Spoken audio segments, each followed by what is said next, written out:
So this is going to be some post commentary on the new, well, probably not new, probably a dozen billion other people have done the setup for the Doctor, but it's my favorite setup for the Doctor.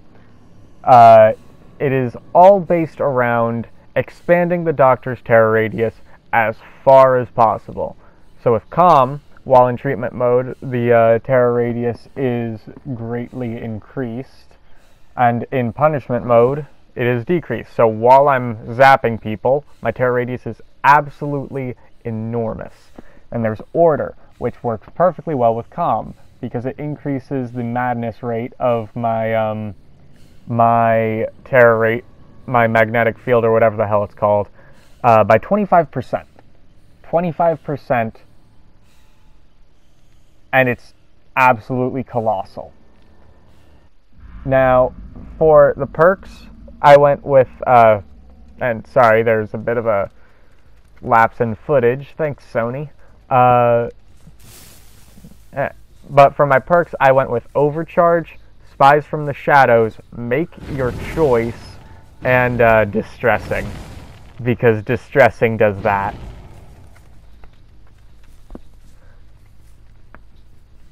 So, with Distressing expanding my terror radius by an additional 26%, it's absolutely nuts. That person just hid in the locker right next to them when they got Madness up. Fortunate for them. And they're just going to go right on a hook, just right at the start of the game. Like 30 seconds into the game and I've already hooked someone. So the whole purpose of this setup is zone control. If their madness is above tier 1, so tier 2 or tier 3, obviously, then their skill checks are going to get a bit harder because the skill checks will show up in random spots on their screen. And if they're at madness 3, they can't do anything. They can't work on generators, they can't heal, they can't do anything like that until they snap out of it. So the whole thing about this build is like a Gatekeeper setup. With Overcharge making it so that any generator I kick, they have a really difficult skill check to try and get it. And Make Your Choice, my favorite perk in the game. If I am 32 meters or farther away when someone is rescued from a hook, I can one-shot the rescuer. So I realize she's the rescuee, and damn, just down. It's my favorite perk in the game because it lets me play a non-face camping playstyle and still, well, punish survivors hard if I catch them after they unhook a friend. Spies from the Shadows isn't all that good. It's nice. It can help me find a survivor that is dumb and annoys the crows, but that perk relies on the survivor screwing up and triggering the crows, which, even though it seems like a really small thing, they shouldn't do it. So, in a finished version of this build, I'd probably replace Spies from the Shadows with a barbecue and chili, if I just don't happen to have that. I haven't leveled up, I haven't even purchased the Cannibal, and it hasn't shown up in the Shrine of Secrets, so I'll get around to that eventually. I'd either put that there, or maybe Thanatophobia, or I want to say Hex Ruin, but I don't like the Hex perks. I don't like having it so that they can take away my perks. So maybe Nurse's Calling, so that when even if they can heal, I'm just right on them still. But the main thing would be barbecue and chili for those extra spicy blood points. Right at the start of the match as well, I took a quick little scan around, and I noticed that the 3 generators that are closest together, easiest for me to get to, are the ones sort of on the street corner. And the 3-gen strat is something that any killer can use. Basically just full team, when there are 3 generators left, they'll need to get 1 more. So if you just make sure the only 3 generators left are super tightly packed, you can just guard all of them, no problem, especially with the doctor's overcharge. And what that does is it makes me an asshole. It just makes me a colossal asshole. Because, well, you've already seen it with them not getting a single generator so far, and little spoiler warning, they don't get any. They get no generators. Unless I'm misremembering, and in which case, well, fuck me, right? But even then, even if I'm somehow colossally wrong about that, they only get 1. So, the chances of survivors escaping at all with this setup, unless they're really, really good. By the way, you saw Spies of Shadows kick in right there. I saw which way he was running because the crows were just like, hey, yo, fam! He's over here! Get his ass!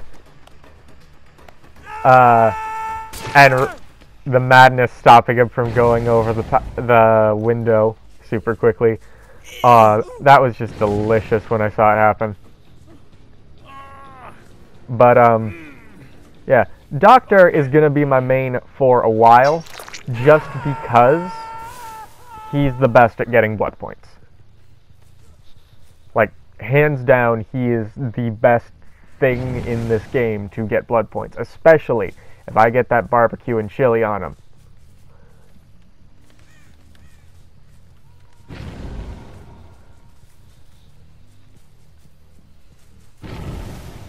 So, yeah, with Make Your Choice.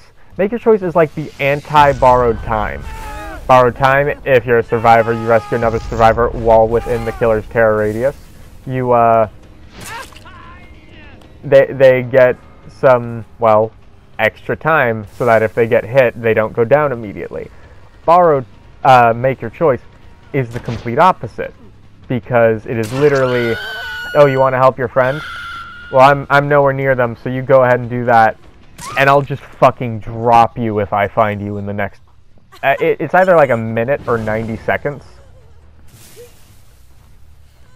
But either way, it's absolutely ridiculous, but I still... I would think it's overpowered if not for my intense hatred of face campers. Because then the game's just not fun for anyone. In my opinion, they might have fun with face camping, but I can't comprehend how they do. I face camped literally 1 time, and I was just like, shit, this guy has got to have the smuggest grin on his face since his teammates are getting, you know, all the other generators.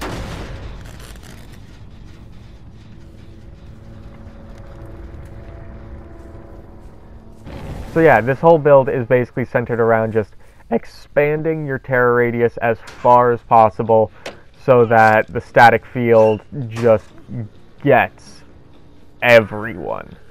I'm pretty sure if you went with the purple add-ons, Calm and Order, on an even smaller map like the game, the Gideon plant, whatever the fuck, you would literally just need to stand in the center and you could get the whole map. But, as for what happened here, I caught him, and there's only 2 people left, and I'm still thinking they've got 2 generators done, because I'm used to people having 2 generators done, like, right off the bat. So I'm thinking, alright, I don't want to hook this dude immediately, because then the Kate will escape through the hatch, but the hatch hasn't even spawned yet, and it's not going to spawn. And as soon as I realize that, I just sort of I don't realize that for like another 20-30 seconds. I just realized, oh, well, if I hook him, she's just going to disconnect the moment I find her. I don't know why, I just got that sort of vibe from the Kate. Maybe it was the fact that I found her in a locker at the very start of the match. I don't know. But what I do know is this guy is not the sharpest tool in the shed. I don't know why Smash Mouth just came to me out of nowhere. Because again, just ran into me right there, and I'm still just like, you know what? All right, let's just go find Kate. He has the collective. He has the same computing power as a sleep-deprived cabbage. Let's just go deal with the Kate, because she's been pretty good at hiding from me for a while. And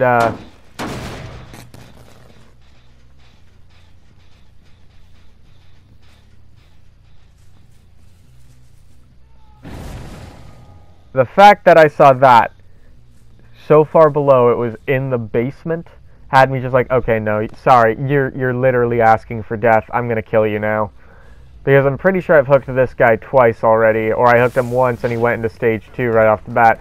Fuck up a swing right there, because apparently he actually wants to live, but not badly enough that he didn't decide to, you know, stay out of the fucking murder basement. So I just pick him up, turn around, put him on a hook, and there he's dead. So now the only one left is the Kate. And against this setup, like a lot of killer builds, the sole survivor would have a much better chance at hiding, because unless the killer is running Whisper or the survivor somehow walks over like a hag's trap, they're basically going to be 5. With this build on the Doctor, though, it's just a matter of them being within my obscenely huge terror radius for a little too long. And I find them. This build takes stealth and deletes it from the game. That is, I think that's how Bricky Orchid 8 worded it or something. Or no, he just said the Doctor takes stealth and deletes it from the game. And right here, I was just like, either she's given up or she's about to disconnect. And she's gone. Game over, right? Not quite. Because, the player behind Kate decided that my range was so huge. By the way, look at that 74k survivor pudding, everyone.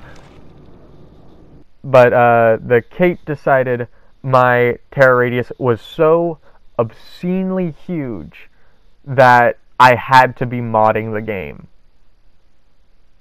Now, we had a bit of a back and forth. I explained how my add-ons and my perks expanded my terror radius, and how that helped me, you know, break the game. And the first few comments, he was just like, absolutely certain I had to be modding. So I checked his trophies, and I just decided, alright, let's see how much killer he actually plays. And not a lot. He claims he's played long enough to know modders, but he doesn't play killer.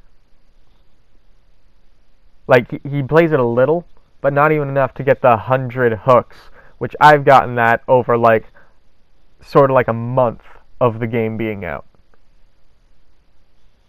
And I don't even play it that religiously. So, if this video somehow gets big, please don't send him hate mail. The game was a whole bunch of fun. I stomped. Really, they're just the one missing out because they disconnected straight at the end, so they didn't get any blood points. With that, I hope you guys enjoyed the video. Have a nice day.